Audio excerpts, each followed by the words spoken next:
नमस्ते आप सभी को। मैं हूं मनीषा यादव। अपने चैनल हिंदी अक्षरांजलि में आप सभी का स्वागत करती हूं। आज का बिंदु है अलंकार। सबसे पहला उदाहरण है वो है अन्योक्ति अलंकार, जिसका मतलब होता है जहां प्रस्तुत के द्वारा अप्रस्तुत के द्वारा प्रस्तुत का बोध होता है। अप्रस्तुत मतलब जो वहाँ पर मौजूद नहीं है और प्रस्तुत मतलब जो मौजूद है। हम एग्जाम्पल दे सकते हैं इसका। माली आवत देखी के कलियन करी पुकारी, फूले फूले चुन लिए काल हमारी बारी। इस दोहे के माध्यम से माली अर्थात मृत्यु या काल, कली अर्थात मनुष्य या जीव, इसके माध्यम से जीवन और मृत्यु के चक्र को दर्शाया गया है। निर्जीव जो कलियां हैं ये पुकार रही हैं, प्रकृति मानव के समान कार्य कर रही है, इसलिए यहाँ पर मानवीकरण अलंकार का प्रयोग भी हुआ है। नंबर 2, विभावना अलंकार। जहाँ बिना कारण के ही कार्य हो जाए, कार्य संपन्न हो, वहाँ विभावना अलंकार होता है।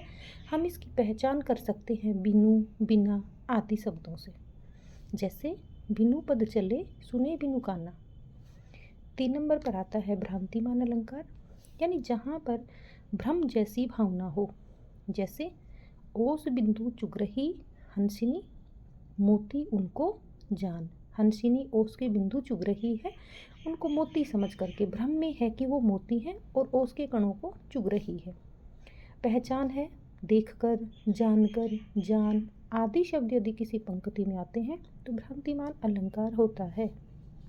नंबर 4, संदेह अलंकार।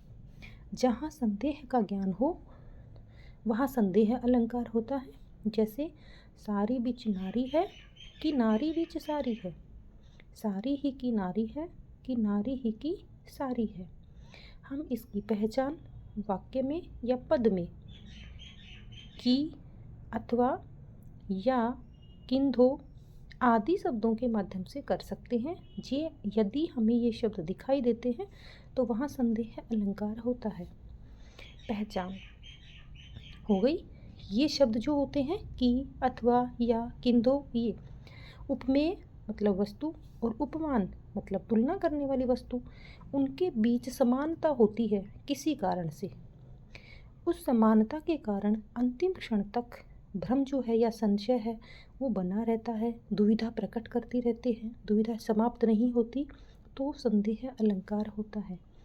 यह काया है या शेष उसी की छाया, इसमें भी या शब्द का प्रयोग आ रहा है।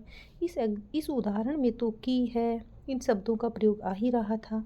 इसका मतलब है यहाँ पर भी क्या है, संदेह अलंकार।